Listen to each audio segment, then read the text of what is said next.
Details global समाचार में आप सभी का स्वागत है। 15 अगस्त के परेड में भारतीय हेलीकॉप्टर का प्रदर्शन करने वाला तालिबान पाकिस्तान के कई इलाकों पर कब्जा कर चुका है। वहीं दूसरी तरफ उसने हाल ही में भारत को धन्यवाद कहा है और भारत को अपनी जिंदगी बता दिया। एक तरफ तालिबान ने पाकिस्तान के टुकड़े कर दिए हैं तो वहीं दूसरी तरफ उसने भारत के समर्थन में बड़ा ऐलान कर दिया है। सब कुछ जानेंगे बेहद विस्तार से, लेकिन आगे बढ़ने से पहले आप सभी के लाइक और कमेंट के लिए शुक्रिया। इस वीडियो के लिए एम करते हैं 1000 लाइक्स। हाल ही में हमने आप सभी को बताया था कि कैसे तालिबान ने 15 अगस्त के दौरान अमेरिका को देश से भागने को लेकर आज़ादी मनाई थी। 2024 में पूरे 3 साल हो गए जब तालिबान ने अमेरिका को अफगानिस्तान से भगा दिया था और अपनी परेड में उसने भारतीय हेलीकॉप्टर के साथ साथ कई खतरनाक हथियार भी दर्शाए थे, जिसका मतलब यह हुआ कि आज भी भारत के कई हथियार तालिबान के पास मौजूद है जो भारत ने अफगानिस्तान की लोकतांत्रिक सरकार को दिए थे।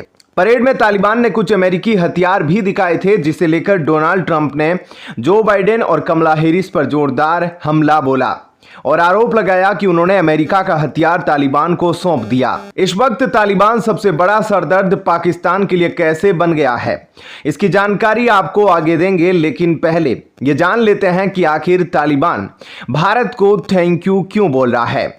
भारत लगातार अपने पड़ोसी देशों की मदद कर रहा है, इसमें अफगानिस्तान भी शामिल है, जिसे लेकर तालिबान ने भारत की जमकर तारीफ की है और उसने अफगानिस्तान को मिली मदद के लिए भारत को धन्यवाद भी कहा है। सुहेल शाहीन का नाम आप सभी ने मीडिया में खूब सुना होगा, जो तालिबान के दोहा स्थित राजनीतिक कार्यालय के प्रमुख है। इन्होंने हाल ही में एक इंटरव्यू में भारत के साथ पुराने और अच्छे संबंधों का जिक्र किया। आप सभी जानते हैं कि भारत ने अफगानिस्तान के अंदर कई सारे परियोजनाओं की शुरुआत की थी जो अब ठप पड़ गई है, लेकिन सुहेल शाहीन ने भारत से अफगानिस्तान में अधूरी परियोजनाओं को पूरा करने और लोगों की स्वास्थ्य देखभाल में मदद करने की अपील की। यानी कि तालिबान ने केवल भारत को थैंक यू बोल रहा है बल्कि मदद भी मांग रहा है।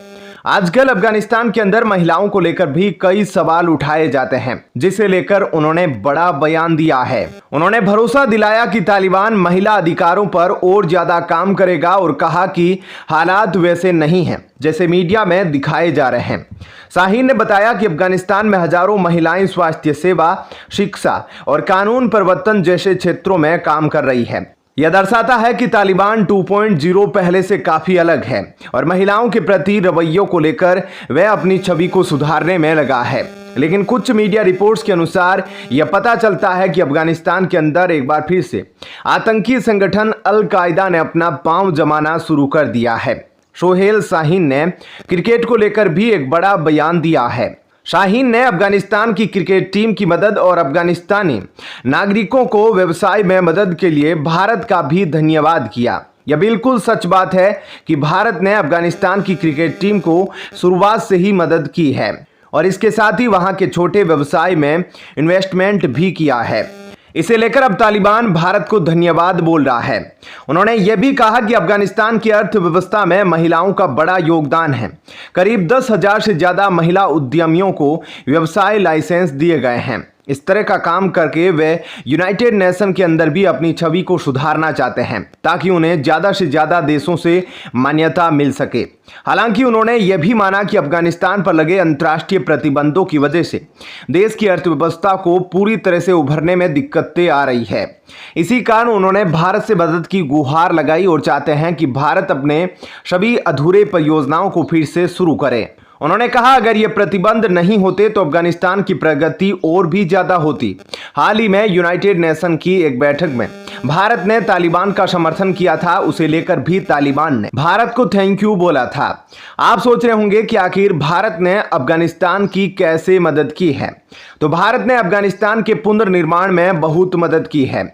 अमेरिका ने पूरे अफगानिस्तान को खंडहर बना दिया था, लेकिन भारत ने उस पर मरहम लगाने का काम किया है। भारत ने अब तक करीब 3 अरब डॉलर की सहायता दी है। इसमें तकनीकी सहयोग, क्षमता निर्माण, अनाज, दवाइयां और कोविड वैक्सीन जैसी मानवीय सहायता शामिल है। भारत ने अफगानिस्तान में सलमा डैम बनाया है, जिसे अफगान इंडिया फ्रेंडशिप डैम भी कहा जाता है। इसके अलावा भारत ने अफगानिस्तान में नए संसद भवन का निर्माण किया और 2500 मील से ज्यादा सड़कों का निर्माण भी किया। भारत ने अफगान छात्रों को बड़ी संख्या में छात्रवृत्तियां भी दी है। हालांकि तालिबान के कब्जे के बाद भारत की सहायता में थोड़ी कमी आई है, लेकिन फिर भी भारत ने अफगानिस्तान की मानवीय सहायता में अपनी भूमिका निभाई है। अब आइए जान लेते हैं कि कैसे तालिबान ने पाकिस्तान के एक बड़े हिस्से पर कब्जा जमा लिया है, यानी कि 1971 के बाद पाकिस्तान का एक बार फिर से टुकड़े हो गए हैं। एक तरफ रूस यूक्रेन युद्ध चल रहा है तो वहीं दूसरी तरफ इजराइल हमास जंग जारी है। लेकिन सबसे बड़ा कोहराम तो पाकिस्तान और अफगानिस्तान के बॉर्डर पर मचा हुआ है, जहां टीटीपी के आतंकियों ने पाकिस्तान के कई इलाकों पर कब्जा कर लिया है। वहां पाकिस्तानी सैनिकों की जाने की हिम्मत नहीं हो रही, जिसके बाद यह साफ लग रहा है कि पाकिस्तान 2 टुकड़ों में बंट जाएगा। पाकिस्तान के कुछ इलाकों में अब टीटीपी का शासन शुरू हो गया है और वहां के लोग शहबाज शरीफ को अपना प्रधानमंत्री नहीं मानते।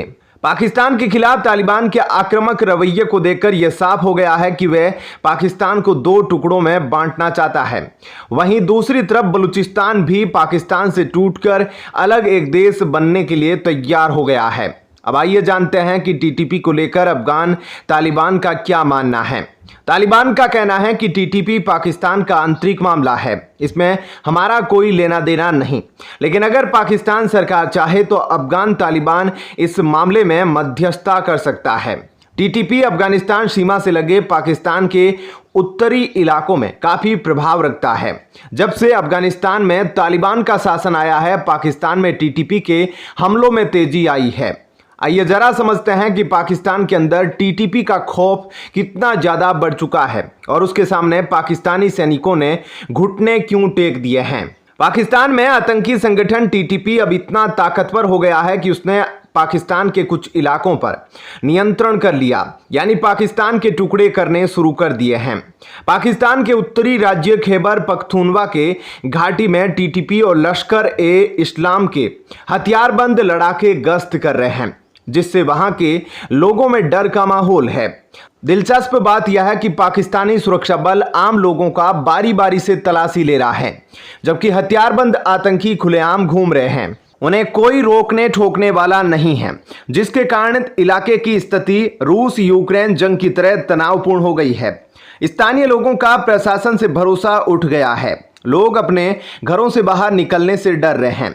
एक तरह से देखा जाए तो पाकिस्तान के अंदर टीटीपी वाले इलाकों में रहने वाले लोग अपने अपने घरों में कैद हो गए हैं। तालिबान को लेकर एक और बड़ी खबर सामने आ रही है। तालिबान ने उन लोगों को नौकरी से निकालना शुरू कर दिया है जो क्लीन सेव रहते थे। 2 दिन पहले तालिबान ने घोषणा की कि दाढ़ी न रखने के कारण 280 से ज्यादा सुरक्षा बल के सदस्यों को नौकरी से हटा दिया गया है। पिछले साल अफगानिस्तान में अनैतिक कृत्यों के लिए 13,000 से ज्यादा लोगों को गिरफ्तार भी किया गया था। भारत तालिबान की मदद करने को तैयार है, लेकिन पहले उसे महिलाओं की सुरक्षा और ह्यूमन राइट पर ध्यान रखना पड़ेगा। इस वीडियो में फिलहाल इतना ही। आप देख रहे थे जी चिल्स। जल्द पूरे होंगे आपके सारे व्हील्स। धन्यवाद।